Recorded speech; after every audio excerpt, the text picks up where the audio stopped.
नमस्कार दोस्तों, मेरे YouTube channel advocate Jagjit Kumar Bhatt में आप सभी का स्वागत है। दोस्तों आज हम लोग बात करने जा रहे हैं बिहार के एजुकेशन मिनिस्टर हैं जिनका नाम है चंद्रशेखर सिंह। उन्होंने हिंदुओं के पवित्र जो ग्रंथ है श्री रामचरितमानस और मनुस्मृति को लेकर के बड़ा ही विवादित और आपत्तिजनक बातें कही हैं जो किसी भी हिंदू अनुयायी के लिए असहनीय है और उसके अंतःकरण को चोट पहुंचाने वाली है। शायद उन्हें ये बातें कह करके अपने को ये दिखा दिया कि मैं एक शिक्षा मंत्री होते हुए भी बहुत बड़ा अशिक्षा मंत्री हूं, बहुत बड़ा अशिक्षित व्यक्ति हूं, क्योंकि इतने बड़े पोस्ट पे होने के बाद और इतनी बड़ी इंटेलेक्चुअलिटी होने के बाद इस तरह का घटिया बयान कहीं से उचित नहीं है। दोस्तों इसी के विषय में बात करेंगे दोस्तों कि एग्जैक्ट जो है श्री रामचरितमानस में क्या दोहाएं लिखी गई हैं, और यह भी बात करेंगे कि आईपीसी की विभिन्न धाराओं में जिन्हें मुकदमा किया गया है उसमें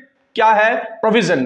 तो दोस्तों सबसे बड़ी बात की जो इन्होंने जो बयान दिया है दोस्तों, इन्होंने ये कहा है इसमें कि ये जो रामचरितमानस है श्री रामचरितमानस है, मनुस्मृति है और श्री गोलवालकर जी का जो बंच ऑफ थॉट है, ये समाज में जो है हैटर्ड फैलाने वाला है, जो समाज को बांटने वाला है, देश को बांटने वाला है। तो शायद इन सारी पवित्र ग्रंथों द्वारा तो कभी समाज को नहीं बांटा गया, लेकिन आपके इस बात ने और इस जो आपने विवादित बात बोली है, इससे समाज जरूर बढ़ जाएगा, इससे जातियां जरूर बढ़ जाएंगी, इससे धर्म जरूर बढ़ जाएगा। लेकिन मंत्री जी को उसका फर्क नहीं पड़ता है, क्योंकि उनको अपने वोट बैंक की फिक्र है कि हमारा एक बड़ा वोट बैंक जो है वो मेरे हाथ से फिसल ना जाए। और उन्होंने इतना ही नहीं कहा दोस्तों, उन्होंने यह भी कहा कि हम जो है इस बात के लिए माफी भी नहीं मांगेंगे, इस बात के लिए माफी भी नहीं मांगेंगे। तो खैर आपके माफी मांगने और ना मांगने से कोई फर्क नहीं पड़ता है। जिसके लिए श्री रामचरितमानस और मनुस्मृति पवित्र ग्रंथ है उसके लिए रहेगा। और ये बात आप हिंदुओं के लिए बोल दिए, लेकिन आज किसी और कम्युनिटी के लिए बोले होते तो शायद आप जिंदा ना रहते। एक इलस्ट्रेशन आपने देखा होगा कि नुपुर शर्मा का जिस समय चल रहा था, जो बातें हुई थी, किस तरह से गलों को काटा गया था और लोग बैठ करके तमाशा देख रहे थे। ये हिंदुओं के लिए बात है, इसलिए आपने बोल दिया और आप एकदम सुरक्षित हैं, आप एकदम सुरक्षित हैं। खैर दोस्तों, इन्होंने ये कब बातें कही हम ये जान लेते हैं। तो दोस्तों 11 जनवरी 2023 के 15वें दीक्षांत समारोह नालंदा ओपन यूनिवर्सिटी का हो रहा था। उसी वक्त इन्होंने उस प्रोग्राम के संबोधन में ये बातें कही और उन्होंने कहा कि मनुस्मृति, रामचरितमानस, ये वो जो ग्रंथ हैं समाज को नफरत फैलाने वाले हैं। उन्होंने आगे कहा कि एक युग में मनुस्मृति, दूसरे युग में रामचरितमानस और तीसरे युग में गुरु गोलवालकर का बंच ऑफ थॉट, ये जो भी है तीनों चीजें हैं, ये समाज को समाज में नफरत में बांटते हैं तथा देश को बांटने का जैसा काम करती हैं। ये तीनों ग्रंथ जो हैं एकदम से सही नहीं है। उन्होंने अपने इस बात से अपने लोग जितने सारे बच्चे थे वो इसलिए कहा ताकि जो बच्चे आ रहे हैं वो इसे पवित्र ग्रंथ को जो हिंदुओं का है इसे हैटेड की निगाह से देखें और उनको लगे कि हाँ वाकई में। उन्होंने बहुत सारी बातें कही है दोस्तों, वो पूरी पहले बातें कर लेते हैं।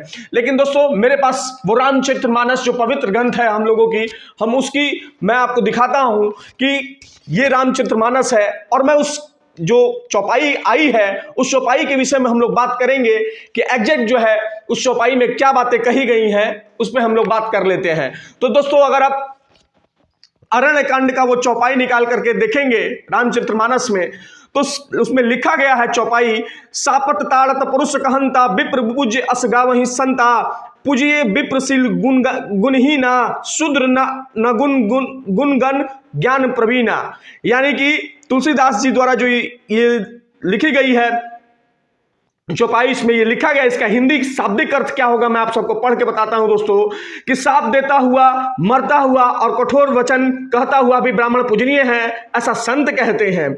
शील और गुण से हीन भी ब्राह्मण पूजनीय है और गुण और गणों से युक्त और ज्ञान में निपुण भी शूद्र पूजनीय नहीं है।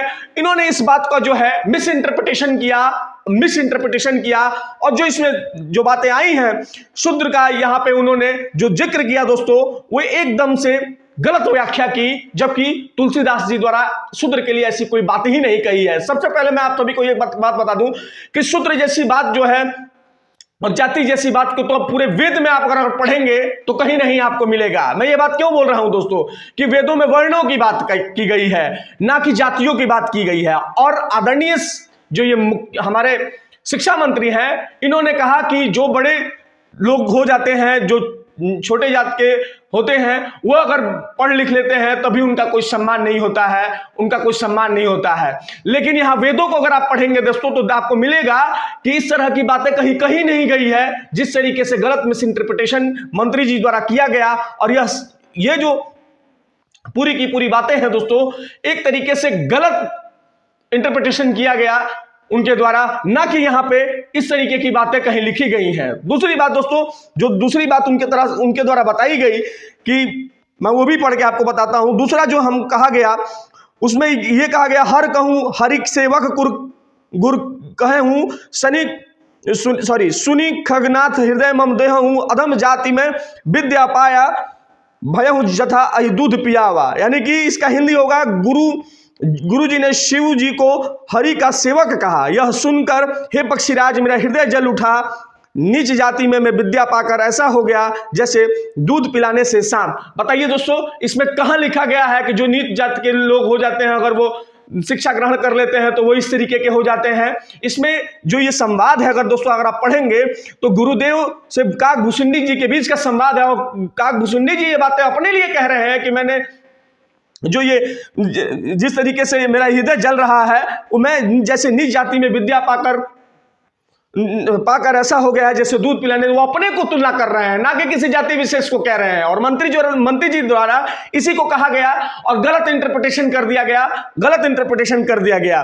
खैर, उन्हें ये बातें समझ नहीं आएंगी, रामचरितमानस की ये बातें उन्हें नहीं समझ में आएगी। उसे समझने के लिए उन्हें पढ़ना होगा, वो पढ़ना नहीं चाहते हैं, केवल और केवल मिस इंटरप्रिटेशन जो है लोगों के बीच में करना चाहते हैं। दोस्तों, जो भी ये बातें आई हैं मंत्री जी की तरफ से, और वो ये भी कह रहे हैं कि मैं माफी भी नहीं मांगूंगा, और उन्होंने ये भी कहा कि मैं राम को मानता हूं, रामचरितमानस को मानता हूं, लेकिन वो जो क्लॉजेस लिखे गए हैं वो गलत है। तो सर, उसका गलत इंटरप्रिटेशन आप कर रहे हैं, इसलिए आपको वो गलत लग रहा है।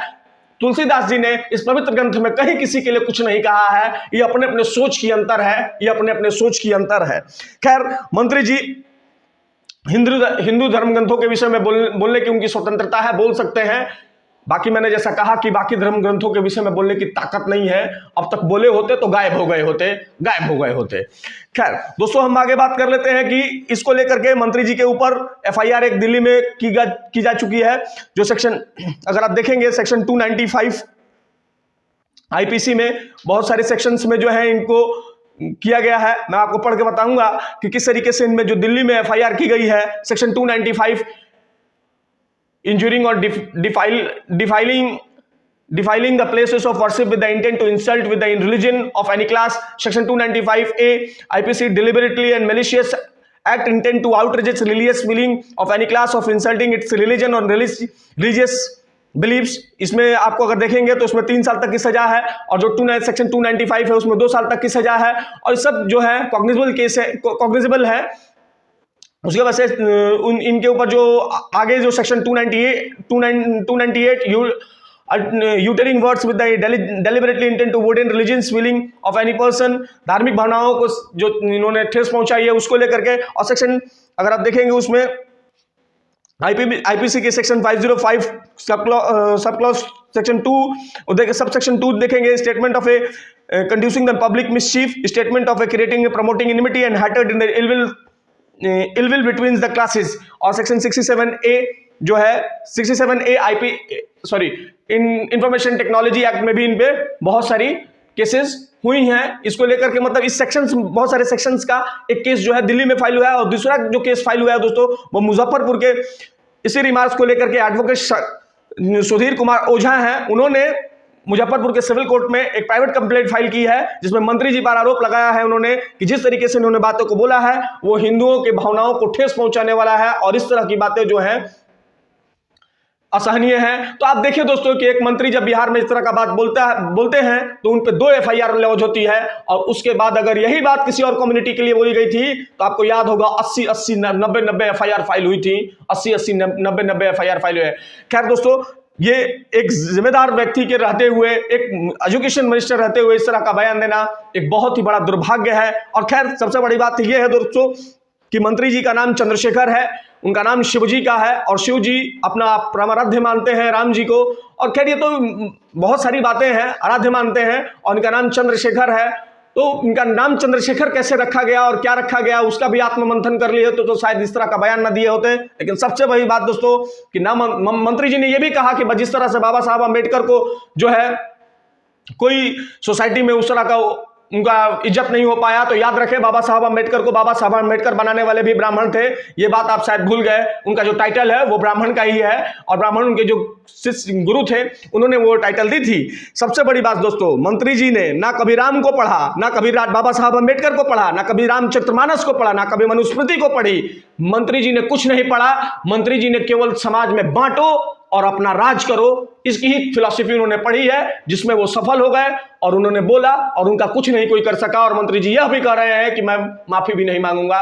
तो खैर ये दर्शाता है कि वो मानसिक रूप से कितने विशुद्ध हैं, कितने विशुद्ध हैं। खैर दोस्तों, आपको क्या लगता है कि जिस तरीके से इन्होंने बयान दिया है क्या वो उचित है?